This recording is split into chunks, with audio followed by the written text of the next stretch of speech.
Bandeko balandi ya télévision, to pesibino mbote bipayo pe bozwami partout à travers le monde pour na kwanda biso na nzela ya etando ike pambate émission na biso ya mokona lelo ezali penza émission spéciale pambate moi nungu et yokami badongolo miso bafungoli miso basongi songi batongi bato bilobela balobi kasi lelo penza nde tokoyeba bosolo ya likambo vérité nango le corps balobaka na lopoto likambo yango eleki boni pe salami lo lenge nini awa to komi wapi e bongo toza kokende na esika nini na tina na yango sengeli boyeba ke lelo penza to kolopela bongo na likambo etali bongo projet ya 145 territoire projet ya PEDEL oyo et salamaki bongo topé ezali bongo na province ya Mongala lokola toyebi yango tobaka Équateur na banzite bandeko oyo penza bayebi kuna malamu bazongisi makanisi na bango epa mwana mboka Élysée beaucoup mwana maposo son excellence yende azwaki likanisi yango yepe moto azwaki projet yango na kati ya lisanga oyo tobengi soko yango penza nde kamataki projet yango na maboko pe kendai kosala yango kuna na kati ya Bumba Lisala Bongandaka epe opi mosala yango penza esalami na loyengi yango esalami na ndenge ya kitoko kasi lokwa tolobaki badongolo miso bamoni bato ya bilobela balobi baya songi batie songi biso pe tozongi nsima te tolobi te esengeli toyeba penza kotambola pona koyeba bosolo ya likambo yango ezali boni na yango na émission na biso mokona lelo bayimboka esengeli boyeba te tokoyamba bongo pona bino mwana mboka Raphaël Bolikango oyo azali bongo secrétaire général ya parti oyo babengi na lopoto unité nationale parti puna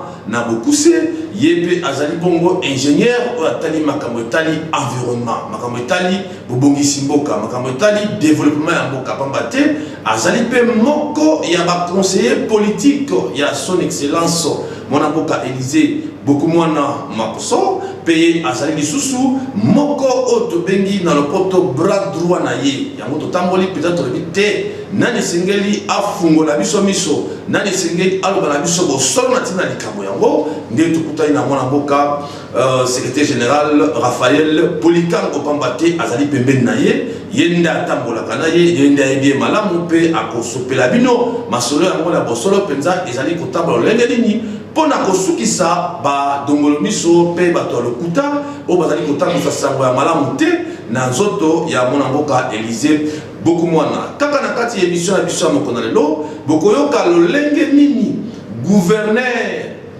gouverneur yemoko pe azali kotémoigner misala yango lolenge salami na lolenge ya kitoko pamba te mwana mboka Élysée beaucoup mwana ye azalaka toujours sima ya vision ta mokonzi ekolo Félix Antoine Tshisekedi Tshilombo po ete développement ekota na kati ya mboka na biso mingi penza epai wapi bayaye bazwami kaka na kati émission bokozwa pe témoignage ya moto oyo auti ko vivre événement auti ko tala misala yango lolenge ni sala makakuna kuna nde pa bokoyeba penza lolenge ni misala zali kotambola pe na ba image bokomona misala yango ndenge zali kotambola pamba te bayeba bosalaka mingi bolamu oyo bato basalaka bango tika to bango ma bosolo po bokoyoka penza bozindo ya masolo yango epa ya mwana mboka Raphaël Bolikango bato babosalaka mingi bolamu babosali ntango mwana mboka Élysée beaucoup mwana kobenga ye ndeko longwa ngambo te katisa ngambo yaka zala na biso apoyo simba bumba obosali mwana mboka Raphaël Bolikango topesi yo mbote mbote mopanzisango Timothée na commission mingi po yoza grand chasseur d'image pe yoza chasseur ya information oye koluka ngati yo kopikola ngai na lituko ngana vandaki mais tango lobi likambo oyo bengeli ngai eza kona nkumu le patriarche mwana mboka Élysée mwana maposo oyo azali président national ya parti puna oyo fondateur ezaki Kondo Papa Jean Bolikango le premier leader ya Grand Équateur et puis ndenge pe masolo epusani lelo pe ndenge azali pembeni ya chef de l'État Félix Antoine Tshisekedi na cadre ya force politique ya UDPS vraiment na commission nzambe apambola misana yo ya mopanzisango mokuba be na bolamu totondi botondi mwana mboka Raphaël Bolikango likambo likwei nungu songi badongolo miso balobi nde biso toye epa na yo me yango tokota mpenza na mozindo ya likambo yango na kosepela opesa biso mwa moke na bokuse mpenza parcours ya mwana mboka Élysée Bokumwana. Merci ndeko Timothée. Mais nakobana lisese moko baloba mbumo ya kitoko namona nzete manga o nzote malala mbumo ya kitoko ya onde babamba kango libanga pote ekoya moto alie yango pe baloba pe monoko etelisa mbila. Alors nakoloba boye ndeko wana Élysée Bokumwana maposo bodina azali vraiment elombe azali mwana ya mongala ya solo po ngai naza na parti puna oyo depuis renaissance tango na 1997 avec président Abulukwa Bolinda na président défunt Papa Kolelombe. Mais tango toye kosala renaissance ya puna na 2001 pour moi bokese nezalaki tosali conclave ya réunification pour te combo ya papa Jean Bolika mwaze moto ya unité il fallait pas que mapapu ezala ebele tosali lisanga.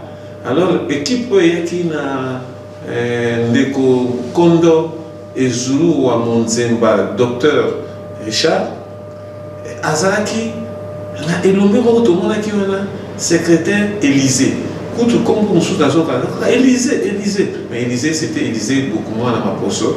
Il était déjà un pion majeur dans 4 fractions. Alors, tant que sa réunification, nous avons en 2001 continue à 4 réunification avec le mentor Ezulua, tout ça qui n'a pas professeur Maluka, n'a pas Chibangu, Bissonio Soana, Molebe, tout ça réunification pour des taux d'opposition. Parti pour nous, ils ont à la boucasse en 1960. Nayango, Élysée Bokumwana, na consensus soit là, abimi directeur politique adjoint. Na 2001. Mais moi, tout ça n'a qui moqué, ma caméra élection, ils ont dit pensate, mais ti, tu es comme un président Joseph Kabila, avec aux hommes, ça m'a caméra élection. Alors, élection est comme en 2011. Alors, en préparation à l'élection, pour tout armer parti pour nous, tout est comme on a conclave le sous-sous tout ça qui pour préparer l'élection. En 2010, on a comme on a pensé Élysée Bokumwana, père comme vice-président national. Il était qui en 2010 quand il est venu? Il était déjà conseiller financier dans le cabinet du ministère de la Santé. Et je vous dis qu'il a fait 15 ans. Parce que jusqu'à-t-il ma député nationale en 2011, donc il a fait 15 ans successivement en tant que conseiller financier dans le cabinet du ministre de la Santé. Attends que le ministre éminent, le professeur Emile Bungeli, papa master Mukulmania, Makwang Victor, il a attendu 4 ministres. Vous voyez, ceux qui ont un cabinet, où ils pas si ceux qui vont salir les maniements, ils ont conseiller financier pour Babikoundé, Kotoande, Mbongo et Bimaka. Mais il va maintenir lié. C'est déjà que Azaki Motomoko, Azana Boigna, en tant qu'expert et à finances publiques, Azaki Boigna, Mbongo, Aïbela Koumanie Mbongo. Tant qu'on peut dire ça à l'élection en 2011, Aïko Bima, député national sur liste Yapuna, et il était le seul élu en 2011. Mais dans la turpitude, il y avait événements politiques. Bon, en tout cas, franchement, je vous dis que Azam Moutou a une vérité. Parce qu'il était le seul candidat député, le seul élu Yapuna, mais il a refusé d'accompagner le gros du groupe, la PPRD. Il a préféré être dans l'opposition. Donc, la UDP, ça participait à l'élection, on a été à continuer à MLC. Et c'était MLC et allié, parce que MLC Poisois, groupe parlementaire, ils ont acquis 4 députés. Mais 4 députés, ils ont acquis beaucoup moins à Memi, siège pour Kuna. Donc, Azam Moutoumoko avéré. Et tant à Kotiango, il était minoritaire. Mais je vous dis qu'il nous a convaincus que Bishon Story qu'on se ressassait. pour se saisir, tu es condamné, tu es quota dans le mouvement où il y a vérité, où il y a le camp de la patrie. Et tout le temps, moi, bon, la statue, tu te communes en 2018, à Sali Moussa, la carte à Pouna, Motoya, Motema, Monene, Motoya, Maboko, Pete. Et si quand on a un tatabané, il y a motoki nae sacrifice nae na service de la communauté politique. C'est ainsi que dans le congrès en 2018, il a été élu président national Yapuna. Et vraiment, je vous dis que dans le cadre, moi je suis toujours secrétaire général, un moment secrétaire général adjoint, mais Nazara toujours secrétaire général, et que tout ça, le parcours de 2018 à 2023, où il faut permettre à Kota la transhumance, Azali maître la transhumance, Azali détonateur et la transhumance, où il Bouma qui fait ses caches, où il Boaka qui est Assemblée nationale, où il Zaki na maman Janine Mabunda, pour tout comme on a Mbosso. Je vous dis que Élisée Bokoumouana, il est le détonateur de la transhumance, et même que le président Félix Akoma n'a pouvoir. Donc vraiment, je vous dis que c'est un type sincère, c'est un brave homme. Et tant qu'on peut trouver une élection, il y a à côté d'un gouvernement, à partir de la transhumance, à côté vice-ministre dans le budget, où il y a troisième mandat par rapport à ça, il Sama 2, Sama 1, Sama 2, soumis 1. Bon. Donc il est toujours là. Pour répondre à la vision chef de l'État, c'est un homme concret, un homme qui est valeureux et que, tant qu'il y a une élection en 2023, je dois vous dire, en 2018, tant qu'il y a une élection, il était président du Puna. Mais, dans le dernier Puna, il y a un allié naturel. Parce que, mon fondateur, Papa Bourikango, Kouloutou Etienne Sekedi, Bazaki, il y a tempérament moko, il y a Bosembo, il y a Boignan, il y a Bokondé. Alors, tout ça qui idéologie, toujours, dans l'intérêt général, Aïe Kobima, l'unique député national élu dans la liste de l'UDPS dans le Grand Équateur. Dans le moment où on a ici, transhumance, c'est ça la caté. En 2011, on a voté Fayoulou, voté Nani. Mais beaucoup moins on a Tamboli dans le Grand Équateur, voté Félix Sekedi et beaucoup moins on a Aïe Kobima, l'unique député national et la liste UDPS en 2018.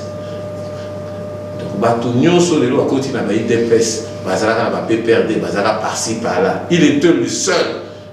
Donc, ce qui fait le président Félix suite à l'élection en 2018, le président Félix, quand on a un grand Équateur, on a député, l'unique, c'était Élisée Bokoumouane. C'est ça, on dit que mérite à Zozoalelo, qui a commis un président de l'union sacrée, l'unique représentant de la province à Mongala, parcours de l'outil musique. Peut-être on peut, comme en 2023, il y a une élection où parti pour nous, il y a député Moko, 2006 député Moko, 2011 député Moko, 2018 député Moko.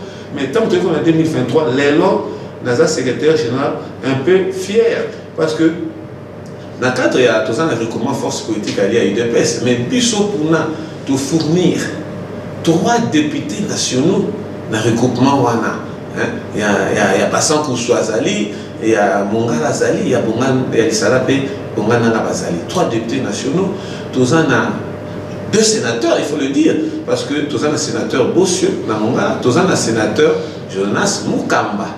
Et Zali, il y a 4 députés provinciaux, il y a Bissot, il y a Pouna, dans le cadre de la solidarité, il y a force politique à l'UDPS, de voter Mokolo, patriarche Jonas Mukamba. On se souvient aussi que Jonas Mukamba, qui parmi les élèves, oui, papa Jean-Didier Boulikango a Tangisaki, puis Jonas Mukambazaki, puis gouverneur na Équateur, Équateur uni, puis gouverneur, Patras na Epé Tikala. Tout ça, la maire de la ville, tout ça, la ministre provinciaux. Donc, nous sommes une force aujourd'hui, et puis, il y a Mongala, tout ça, 4 députés provinciaux, tout ça, quelques membres de l'exécutif provincial. Oui, évidemment, le gouvernement doit quitter. Remise en cause, mais aujourd'hui, avec Élysée Bokoumou, on a parti pour nous. Où Kondo papa Jean Dieu Bolikamo atikaki de l'autre toza ya kotelema toza pe na ba mandataire na bénéfice wana toza pe na ba mandataire public toza pe na moi ndambo bateau par-ci par-là. Donc je vous dis que en tout cas pour na te féliciter Élysée Bokoumou dans un parcours politique parce que aujourd'hui on a un point politique ba point makamso etikali ya ba social ya développement et économie wana mais en tout cas Élysée Bokoumou en tout cas, il a contribué, il reste à tirer un anal et à Puna que, à part les 1960 ans, il y a des gens qui ont élu un mandataire politique et belé. Après Jean Bolikan, on s'est Élysée beaucoup, Oyoté, Lélo, Puna et Télémi. Vous voyez, dans Mongala, vous voyez, l'Équateur, à la province, il y a Sudou Bangui, ok, même la Kassai. Nous sommes au moins dans 16 provinces où tout est viable grâce à la volonté, à l'intervention. Il y a Élysée Bokoumou. En tout cas, chapeau à Tomboli pour Élysée Bokoumou. Toujours continuer à toujours pour Ténaba. Milou Mikoya, Tomatali Sousoudikolo, et que confiance à chef de l'État, et c'est pas naïe. Merci beaucoup, mon amoka Raphaël Bolikango, Tobengae, le cola dans 3 trophées, donc honorable député national, ministre, vice-ministre du budget, élu encore comme qui? Comme sénateur. Comme sénateur. Donc, Totondio Botondi. Voilà, tout le temps, on a un dossier, ici, quand les Kambo Pinza est ici, quand les Kambo est Fandi, dans le dossier PEDEL. Il y a 145 territoires na Bongandanga, na Bongala, na Lisala, pe na Bumba, et pas wapi, badongolo miso bafungole miso pona kokosa makambo kolba bosolo te kolbate mona mboka Élysée Bokoumou a Zumbongo pe asali mosala malunga te asali mosala malamu te. Na bandi bandeko balandi awa penza to koti na émission na biso na Mozindo na sombele suka likambo to elaki penza na Mozindo. Père, pour comment on a une image, vous allez comme on a déjà, Oyo wana, ils ont une image, Oyo, Élysée Bokoumou, mon amboka, Misala ya Sali, na etinda, Oyo batinda qui est, et pas tant qu'on dit, Écolo, Félix Antoine, tu sais qu'il est Chilombo. Balobi, mon amboka, Élysée Bokoumou, à Zumbongo, il y a 145 territoires, projet à PEDEL, Nalisanga, na Soko, Balimbo. Mwana mboka Timothée nalobaki babwa aka libanga na mbuma oyo ezali ya kotela. Bon tolobi elo on souvent bien en français le chien aboie la caravane passe. Chef makamozo ba ya PEDEL 145 territoires. Chef de l'État Excellence Félix Antoine Tshisekedi tango akendaki na campagne na ye. Tango akomaki na Mongala na Lisala badongol miso zo ba na ba sek complot ba belela ndeko Élysée yolola yoyi mais chef de l'État lobaki botika mwana mboka Élysée Bokoumou na yebi masolo ya PEDEL 147 territoires ngam na saki yango mais ça na ba différents acteurs où bazo traiter makambango en l'occurrence ba Beseko ba Inops et puis na PNUD. Le chef de l'État a dit la population a dit on a Lisala à cause de la bomba où dit quand même Élysée contrat où il y a PNUD et ça contrat il y a Matata contrat Matata nini ndeko et c'est là moni tant interrogation tant on a l'interrogation où na université interro sans couvert hein donc tout va le monde bâti kuna au moins ce que le temps on poser la question interro oral mingi batombo la musapite mais so e comme interro écrit ba tricheur o ba komi kuna na makulu ba komi na ba chemise ba tricheur ba on bazaka bata liboso au moins après interro ou tricheur azu ba point koleka mais bazaka ba plagiaire mais même si pour la makambo à 145 territoires Élysée Bokoumou na azali maboko pembe parce que dans l'appel d'offres, le chef d'État c'est 145 territoires, a tient en jeu. Mais tant où il parti qu'il y a PNUD, le ministère de la Finance, pour le financement, PNUD a cet appel d'offres. appel d'offres wana ezali na baconditionnalité na yango. Condition ezali nini? Yo pose un marché wana osala préfinancement. Obimisa bisolo na yo. Il y a 20%. Wana ya yo moko nana. Hein? Élysée on a tali pour étant passé appel d'offres ba preneur ba yi. Mais moto to ma musapi azate. Mais Élysée on a tali pour esa province na ngai Mongala. Oh, comment il y a personne? Quand pour balobi préfinancement. Mais sur les années qui a BCECO, toyebi les cas, il y a BCECO, il y a l'INOPS, on a pas ça un bon content. Ba pension bongo au sali mosala, ba il faut évaluer, ba pension bongo au sali mosala évaluer. Mais il y a PNUD, yo bimi ça 20% na li benga na yo. Banda mosala. Banda mosala. Et je vous dis à ce que je sache, les acquis va 6 500 000 dollars. Il faut préfinancer. C'est combien? 1 300 000. Bimi ça 1 300 000. Moutato molaki mosapité. Mais Élysée beaucoup moins a osé. Parce qu'à Tali, ça n'a pas différentes structures. Ça n'a Soko, je vous dis Soko, on a émouti depuis 2004. À ça, on attend 2004, on a conseiller conseiller financier dans le ministère de la Santé. À ça, Soko, on a ONG Soko Solidarité Commune en 2004. Et Bandaki, et Bani n'a pas partenariat avec le ministère de la Santé, le ministère de l'Agriculture, par rapport à il y a produit, il y a sémence par rapport à la santé, il y a centre de santé, il y a opération, il y a ponctuel, il y a assistance endémique, et puis aussi il y a développement rural par rapport à la route de dessert, cantonnage à la route de dessert agricole. Moi, je suis malin. En 2004, en 2006, ça fait ses candidatures. Après sa candidature, il y a député national en 2011. Donc il était déjà acteur de développement avant d'entrer en politique. Et tant après sa candidature en 2011, dans le territoire de Bongana, il a été voté massivement et il était le premier. Donc vous voyez, donc ONG Soko, ils ont l'expérience aussi 2004, l'autre comme en 2025. Ils ont 20 ans d'expérience, je vous dis. Et accomplir, parmi ça, les bélés, la carte de paie, il y a PDSS, ma carte de bélé, et accomplir. Dans la carte de visite, dans mon sur place arrêté, mais ma archive, dans mon Soko, tout dans mon pas pour l'accès, ma œuvre Soko en est sale. Mais alors, tant à Poussani, il y a aussi la coopérative, COPEC Bomen. Il n'y a pas. Pour nous faciliter le paiement, pour paiement, les écrits sous bon, il n'y a pas de paix, ça va beaucoup soir. Mais à Baniti, à lundi, COPEC paye lundi. N'a pas de COPEC Bomengo, ils sont à Mongala, COPEC Lissungi, ils sont à Équateur. Et puis, va fonctionner bien, va Soko. C'est pour vous dire que il disait beaucoup moins là, homme de développement, homme du peuple. Et voilà, tant le marché on est au quoi il y a PDL en 2022, je pense ici 2022, mais 2022 mes financements est banni quand il y a Tomboli Mosapi, mon sous-souté, leader moko ya Grèce Quater, à Tombola qui Mosapi pour le marché à Mongala. Il y a concurrent à Tomboli, à se battre, à Bimisi, 20%, personne n'a plus à gagner le marché.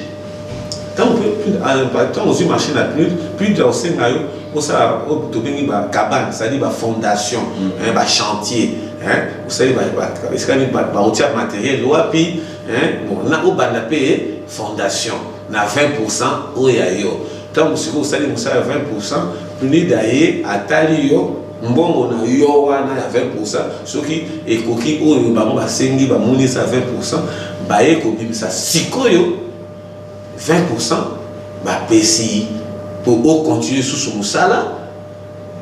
Bongo baye sous donc voilà donc comment a plus les autres donc donc d'une façon retardée. Donc tout le bac moi na mboka Élysée beaucoup moins à risque qui kotia na misolo ya yé. Mais oui, na projet yango. Mais oui, pour na moko ba ipe ko boya ba lobi ke baye batali boye ba ndimi pe projeté à perdre de misolo. Et puis province à Mongala pe est raté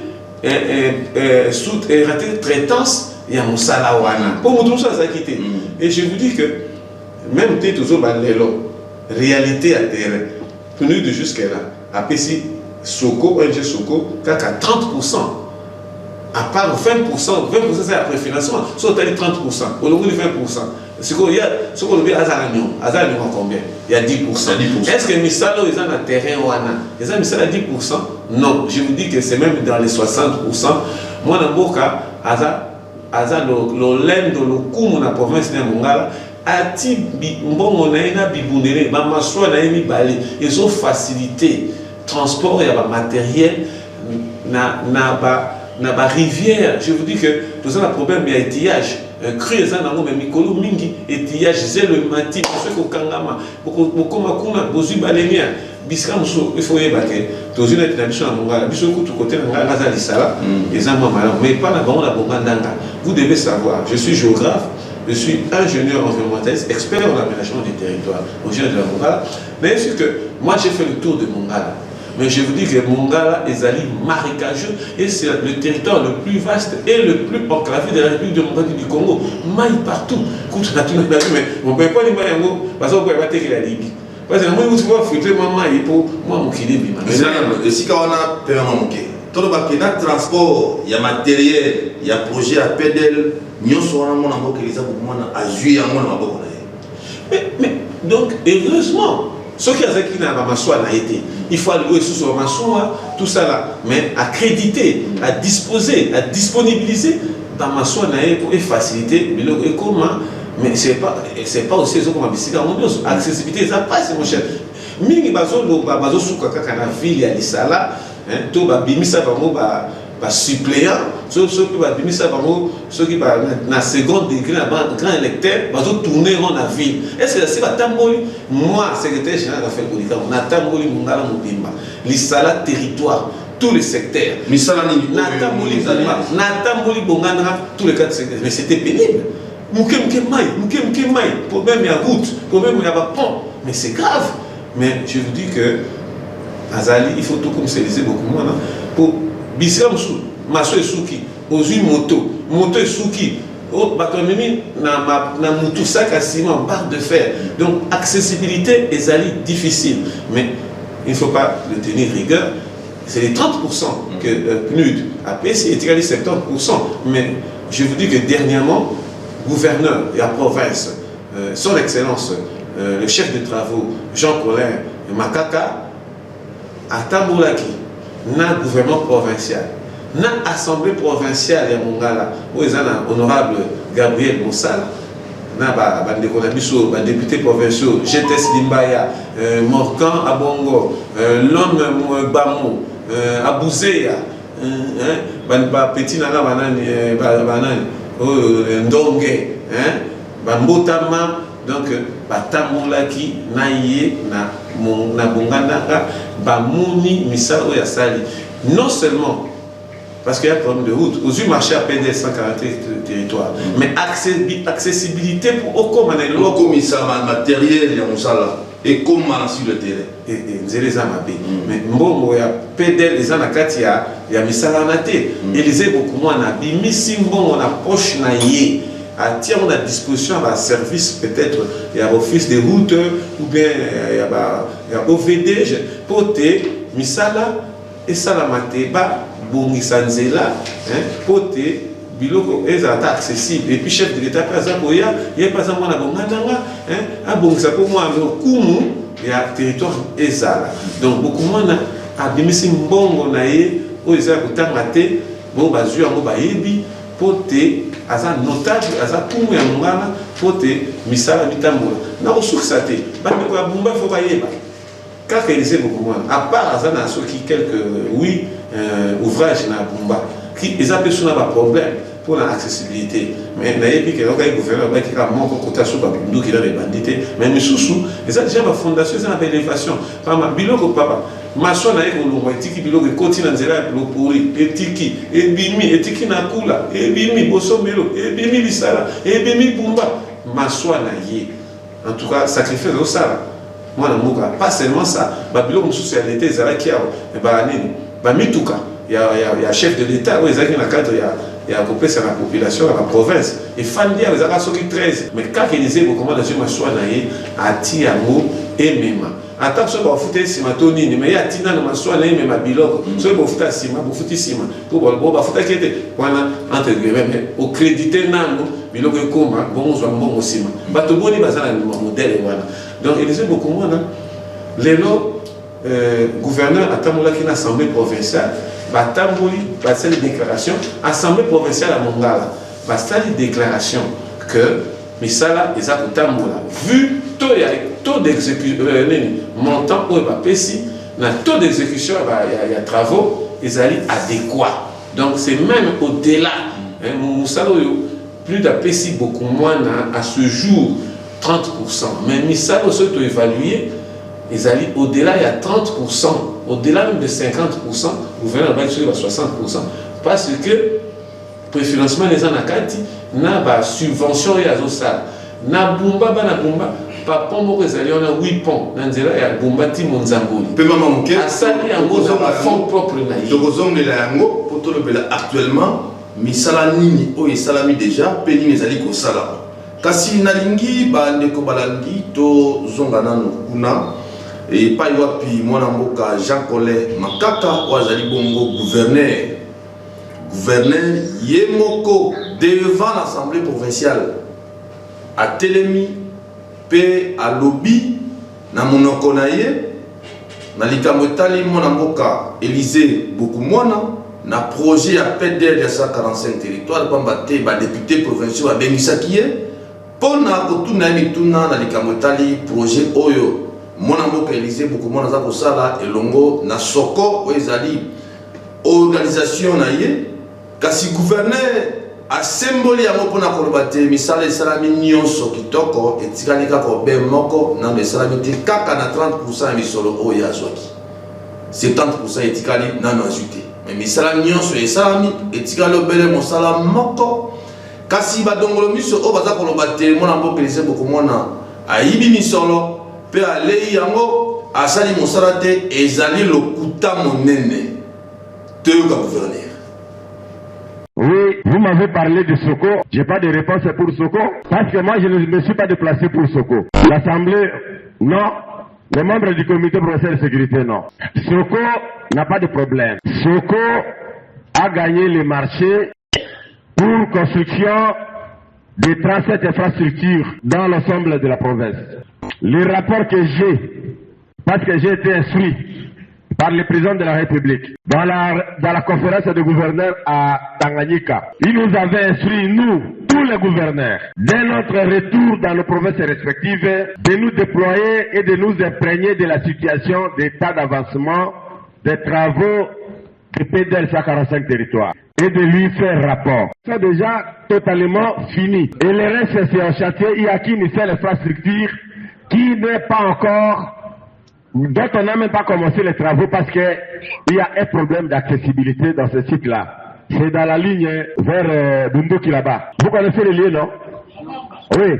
C'est là où on n'a même pas encore commencé la pose de la première pierre. Alors, débarrassez-vous de cette histoire-là. Maintenant, tournez votre plaidoyer auprès du projet PNID ou auprès du ministre des Finances. Pourvu qu'il donne de l'argent. C'est-à-dire que vous avez toujours agi en maladresse. Au lieu de poser la question, notre Soko là se trouve être limité à quel niveau pour continuer avec les travaux de PDL 145 territoires. Au lieu de décourager, d'injurer Soko qui a fait cet effort, c'est bien de décourager celui qui ne donne pas l'argent pour que les travaux puissent s'avancer. C'est comme ça qu'on plaide. Soko n'a pas de problème. Voilà, na basi te Gotibongo Kolanda, gouverneur Jean Colin Makaka, tata to pesio longonya pambate, ozaki penza sembo liboso ya baponomi ya bana mboka ozaki sembo olobi bosolo. Na basi te biso totondi botondi po osukisi lokuta yango ya koloba te mona mboka alei misolo nzoka te ezali makambo ya lokuta lokola yomei opesi litatoli pe olobi te ezali lokuta miseza kosala makitoko topesi yo longonya sika tozongi lisusu epai ya mwana mboka le secrétaire général oyo azali bongo bras droit toprononce yango bien ya Élysée Bokomwana akoloba bosolo awa gouverneur Jean Colin Makaka alobi te ezali lokuta misala esalami kitoko mais nalingi oyebisa badongolo biso oyo bakoti likambo yango mpona kokosela mwana mboka elise bokomona makambo oyebisa bango baréalisation oyo oyebi oyo soko esili kosala na projet ya 145 territoire kuna mongala mwana mboka mopanzi sango Timothée omoni toza na matière ya construction ata bato bandeko mosusu bazoloba nzambe alembisa bango po oyo bazoloba bayebi te baobeta mabaku na monoko na bango nzambe alembisa bango mais oyebi na matière ya construction soki balobi 30%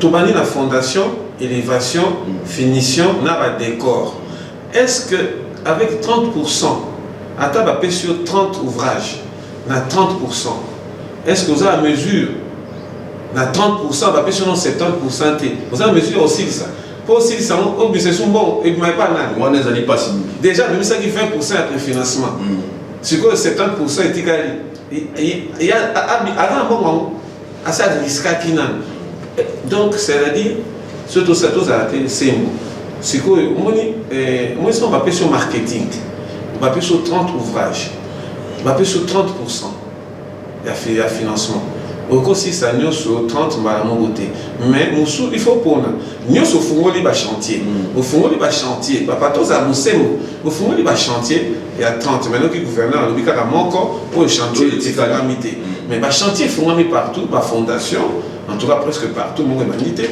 mais ba élévation peut bandi et problème il y a accessibilité pour matériel et comme sur le terrain mais ce que le temps on ça la projet tant on ça l'exécution à projet mais au coup pour nati on a 30 mais maintenant si ça nous 10 hein mais si ça nous 10 toi minel toi ça nous à 10 toi livré 20 etikali tu continuer parce que so OK il na encore nyonso 30 aux autres na nyonso c'est-à-dire ti ekumela ti 100% kokoma nde nyonso pe 30 et si limbana moko non et ça il faut comprendre na bongana ba poni mandam toké dans le bâtiment administratif il y a territoire et si tu as quelques ponts tout le monde le forfait et si tu yepé nangam lisala tout le monde épée bene toké la binga épée mboli tu y nangam épée beaucoup tout le monde bongonde donc je vous dis en toute franchise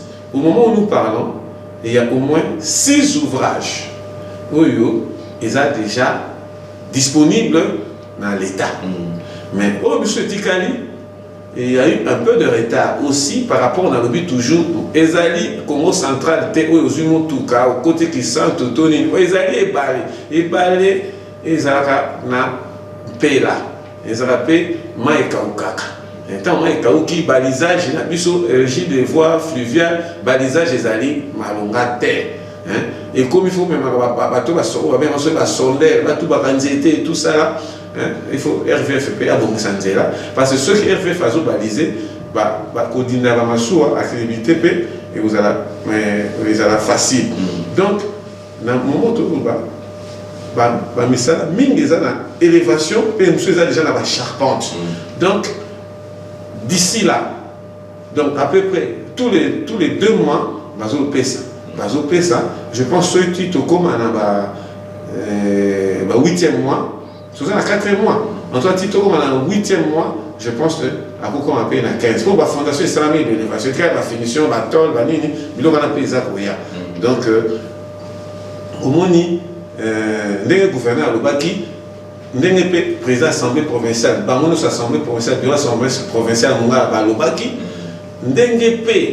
dernièrement, directeur provincial et office des routes à Outikoloba pour taxer qui socialiser beaucoup moins il y a une bonne RN6 la route nationale et il y a office des routes le directeur provincial office des routes à Ekoloba puis il y a une bonne motomo et continuer l'office des routes à part basola qui na Congo King peut être pour un matériel d'appui mais le quoi appelle matériel office des routes matériel office des routes et quand on soit il y a beaucoup moins donc si vous avez matériel bon ma soeur là ça l'isala bomba na l'isala vers mongala mutima liboko OK le kuna ba boso manzi musala na office des routes mutao salamo a lobby bien que Élysée beaucoup moins makambo fils de route ata politicien moko na makambo fils de route azate mais wangalité mais na partie basaka mon fils de route na partie basaka mosala na ngambo ya bongandanga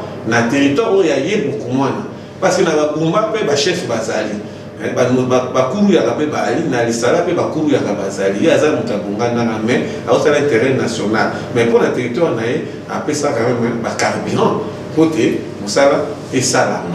Alors, tu es sous coordonnateur provincial il y a PNUD à outil koloba mikolo yo te ba auto ça l'enquête na ba tout ça ba auto ça la réunion d'évaluation ba féliciter ONG Soko où les initiatives il y a pour excellence honorable beaucoup moins que bazo abattre un travail très volontaire, ils sont au-delà de ce qui est fixé par rapport à on va appeler ça à 30%, na 20% de préfinancement où il y a pour récupérer la souka. Donc Misala est dans les 60-70%. Donc il est dans le bon, plus que même dans le bon, il est dans le très bon. Donc Banamboka, Banamongala, Tozana Kimia, Motoso a tombé le Mosapi, il sera biso de tomber la tête, tout PC temps à Kosala Yango. Vous évitez, excellence, c'est disait beaucoup moins. Bato mingi biso tozo un exemple naie bato mingi un exemple naie na makamba ONG yemta bandango ba musuba yo na sima makamba ba coopérative yemta bandiango bomengo na Mongala Lisungi na Équateur bato yo na sima makambebe lelo tout le monde a de l'eau net na territoire bongana asombi entre les plantations biso to za ba la plantation Miranda ou ba bien aussi comme et comment il foutu à Sombi Ango et à réhabiliter Ango et que sa misala n'a plus de 5000 personnes en dehors de Bongandanga nous sommes à Kinshasa où bazana na connaissance scientifique na mango na compétence na expertise parce que nous ça misala kuna même équipe ya province bakina kuna donc papa Élysée beaucoup c'est un de développement par rapport à PD 145 territoire tout a été au clair pour ne pas revenir que l'Assemblée nationale VPM il y a plan. Excellence qui a déjà que Aïli m'a PNUD et que l'ONG Soko et ça il était aussi appuyé par le ministre d'État, ministre du budget. Donc ça a été que ils ont été qu'aux compromissions, mais ça va réalité sur le terrain. Donc Manamoka, tout féliciter Élysée beaucoup moins, tous à la kimia, tout est bibola monaïe. Mingi peu baso de bawana, baso ba aide naïe, mais biso to est bien haut. To na miso to est bani na miso bato la mingi ba koloba. Ba tchanase. Élysée beaucoup moins en abisso, tout ce pardonné, mon bon dans la Basalaki, tout autant mon Molongo, tout éviter tout ça sûr. Parce que Élysée beaucoup moins que sa chef de l'État solitaire, n'a confiance avec la autorité morale, la seule autorité morale qui reste, à cause de se compromettre. Moi, la Moka, on s'en va comme naïe, on s'en va bénéfice naïe, na idéologie naïe, ça va capter qu'on a développement. Tout la nandé modèle naïe, pour te marcher pour y asima, tant qu'il y a tombé mon sapi, bango payé. Voilà, on doit l'accompagner. Nabanzi te to landi penza na bokebi nyonso kasi ba image pe ezali koloba. Tango azali koloba, azali komona ba image ba réalisation oyo ya misala mona mboka Élysée beaucoup moins na sali pe azali ko sala o azali ko koba na ko sala azali komona ba image o tozali ko insérer wana ezali ba image ya misala o ya sali. Kasi tozonga lisusu pamba te tokutani na moko oya bengami na kombo ya mona mboka Gala Lituluku ye penza azali témoin oculaire pamba te auti sur le terrain auti ko vivre amoni pe ayebisa biso na lokuta oyo bato bazali koloba pona kokosela mona mboka Élysée beaucoup mona makabo ye apesa biso témoignage ya maye amoni oyo ya vivre ezaki boni tout la ai naza mwana bungana 100%. Nazali mwana secteur ya Busunzano. Ngai na uti sikoyo na son excellence Élysée beaucoup mwana maposo mangandi. Comment on andi maposo mangandi. Na uti sikoyo ngai na ye na mobembo. Mobembo wana ezalaki officiel. O tata mukunda mboka tindaki otala makambo oyo baidongolo miso bazolo. Atina mei yango so omoni babengaki yeya ponga za disciple ya Jésus. Jésus za yemoko beaucoup moins Élysée. Mupandisango oyebi ke makambo bazoloba déjà biki ezali biki vert déjà mokonzi mboka déjà liboso ba signé pe ordonnance pour confiance l'équipe misala eza komonana ngana sali mbula mwambe na Kinshasa ne ngumba mokonzi na uti siko bongana nga mais j'ai trouvé na monde ngo grave 8 ans oui na tambola kana ete na sali mbula siko jomi na sala na moni bongana nga changer na moni bagba oyo mundele asali na moni yango na bongana en tout cas banda province ya Grand Équateur ezalaki avant découpage na tikala komona likambo ya bote o ngana uti komona mopandi sango omoni nini na moni tozalaki mituka zomi na mwambe tukutuku kotanga te banda mongale banda je vous dis banda mongale banda papa lobi banda babotanga ngana moni likambo ya bote somo kaka ni babanda iko ya Jésus nanga na kuti alo na mboka na ngai na tikaki alo te alo o eza na poto eza pe na bongana nga eza pe na buso nzano eza na pimo eza na bokobele na village na ngai makambo nyonso o eza kolubama nde yango eloba bangombe te soki mobali akomi makasi bobele kofingaka ye misala oyo son excellence disait beaucoup mwana te na province na biso ya Mongala oyo nga na moni na miso epesi ngai nde esengo makasi atuka nzambe apambola mokonza mboka pona choix ya salaki na Mongala coup de chapeau son excellence na peso coup de chapeau na nomination pe to peso pe coup de chapeau po confiance ezali makambo oyo bazoloba ya bapo basali bapo na bongandanga oyo eza na Kinshasa bapo métallique okomona na ba image wana na lekaki wana na talaki moko na axe angelasi na monaki na yango wana nyonso oyo secrétaire général alobi donc ba pont ya banzete elongwe na moni ba pont métallique ba pont en béton eza kuna banda bakoko batika mabaya batika kutu babambu menga na kia komata na basima eza wana na tindelio na tindi ba image ezali okomona na lekaki wana banda ba papa wabotama esale mate le sel wa sale yango eza autorité morale son excellence disait beaucoup mwana waposo yeka kandi muta sali banda bongana nge banda mutakosala développement lokwa mobali wana zate soki akosala na ebita za na ndema mutema ya kolinga mboka lokola papa wana zana mutema ya kolinga mboka lingi mboka ate ba moyen na moko anje eza kosala misala atongi ba pont mosusu o leta tindite na mbongo na ye a réhabiliter ba école ba hôpitaux non parlons plus ate ba université ni yomo bon istable bon YSP bon busozano eza kuneza mécaniser pays ba ofuta balakisi na lekaki wana na busozano na kotaki na monaki na ebisio na udikuna na moni ba hôpitaux ba mbeto ba kito ya tie na ba hôpital matento nga na botama ya pi et comme lix développement o papa nazo azako sala na Mongala o azako sala na mboka na biso to komi na conflit oyo esandi esalemi na bokobeli na village na ngai ayebisinga ki atuka na féliciter encore de plus ayebisinga ke mokonza mboka tindinga na tala toujours na yeba nini ekweli bino awa aloboza la kimia azu a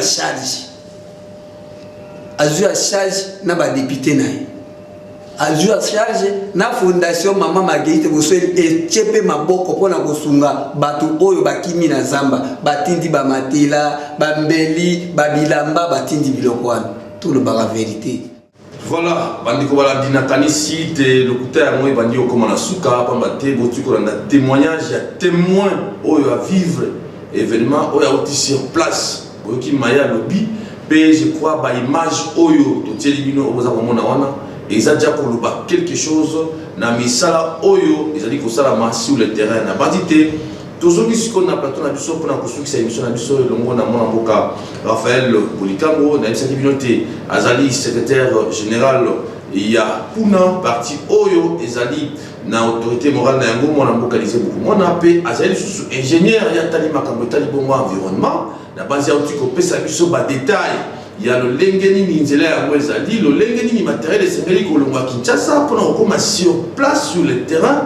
Et si comme misala ezali bongo ko salama auti ko talisa biso ba kokoso o ezali na nzela ya mai et kolongwa na nzela ya mai et kotina nzela ya mokili moto elemi pe moto elembi et comme na sika bato ba lisu ko zwa yango po e koma penza na sika o misala esengeli ko salama na bazite apesi biso ba détail na yango pe ayebisi biso déjà quelques livraisons. Il y a misala o esi ba livré na gouvernement ici et salami bon moni pe ba image.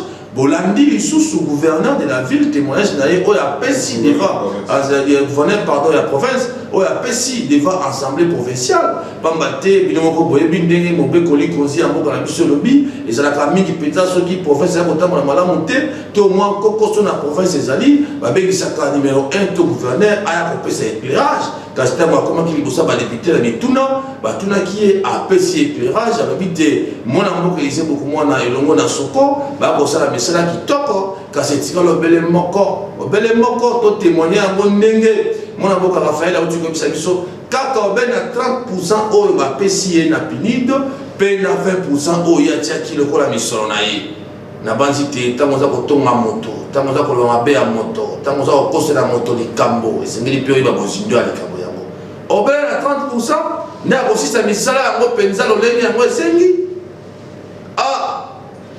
tozonga mwana mboka bolikambo Raphaël na nyonso wana oyo bato balobi na mokuse oyebisi bango nini pamba te tokomi mpenza na suka émission na biso mwana mboka Timothée naozonga ntango naza kotanga na Congo central eloko oyo bazoloba monter toujours monter il restera toujours quelque chose bato ya lokuta baza confus bazongisa mikila na bango na ligbogbo bazongisa mbeli na bango na ligbogbo bazwa mokila na bango bagumba yango zongisa mbeli no na ligbogbo tika développement ya mongala esalama na bato oyo baza na bukasi bato baza na volonté ya kobimisa mpata na ye oyo azozwa na motoki na misala na ye aboyi kokilotongaka bandako na poto kosoma ndako na bapoto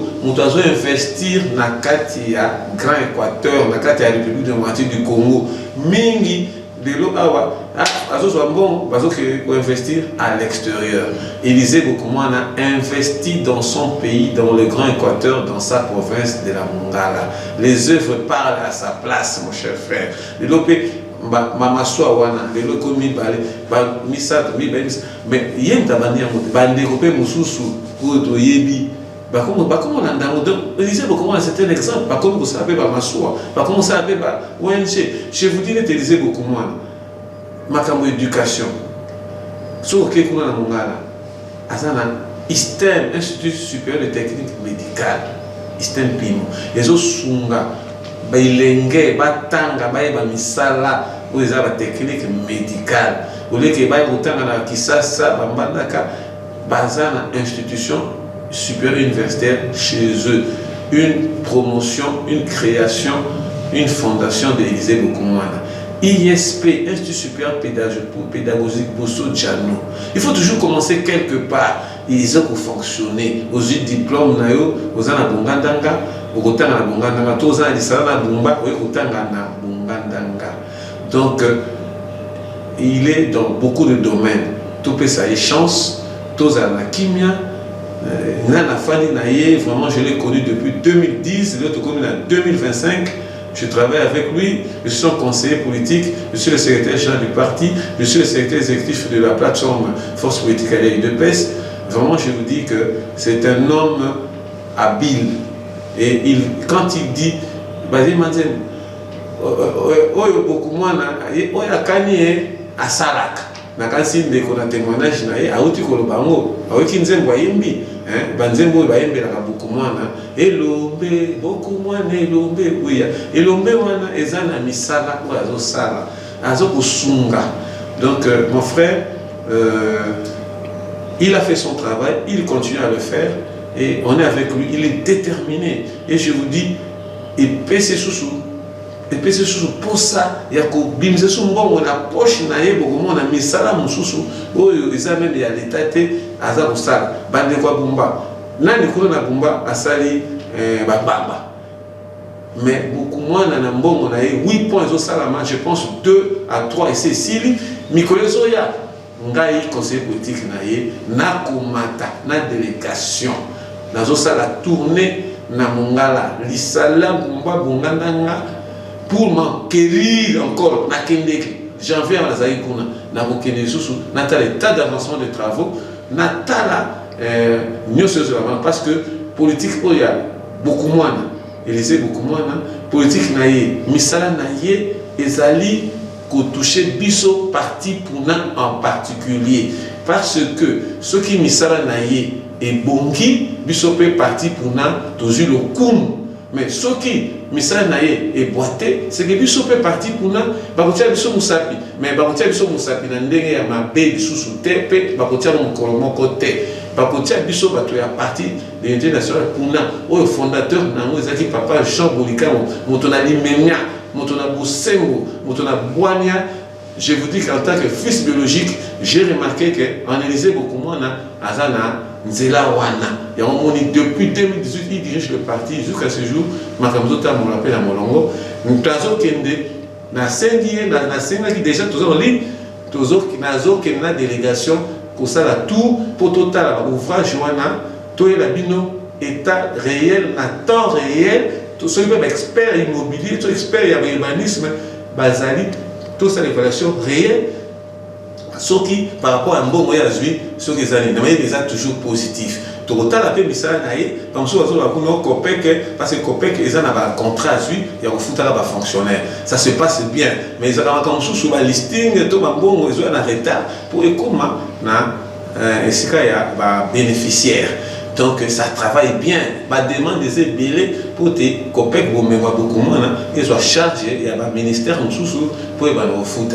ONG Soko, à ça, on m'appelle PDLT, à ça, on donc, vraiment, Bana Mongala, na Sengi, Bana Mongala, tous à la Bomoko, tout appuyé dans le bon sens. D'abord, ils critiquent, mais ils sont dans le bon sens. Tant aux autres, il y a pas profondeur, nango, modindo, nango, A na Z, nango. Kozwate, quand vous êtes comme vous parlez, Bilobela, Mongala ezali mboka ya basomi, mboka ya bokonde, mboka ya basango, mboka ya bato bwania, totika bibimwana, ba petitesse, totika ngo, tozala uni, tokumisa nde topesa ndeko makasi pote asisa misala na ye moi changement et bani pe okota Mongala a jouir la vision et un projet au chef de l'État, ça on a 100 caractères.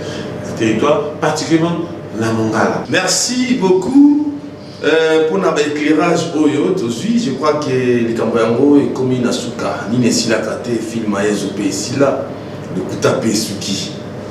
Denge Balaki Biso, Mbala Oyo, le secrétaire général, Yeme Azokita, les sous na terrain, pour aller les sous na réalisation. Au bout komona, Omoni, Kasi Misusu Pe, pour aller sous. Tala, Ndenge Tokomi Nasuka, émission na Biso, Bandeko Balandi.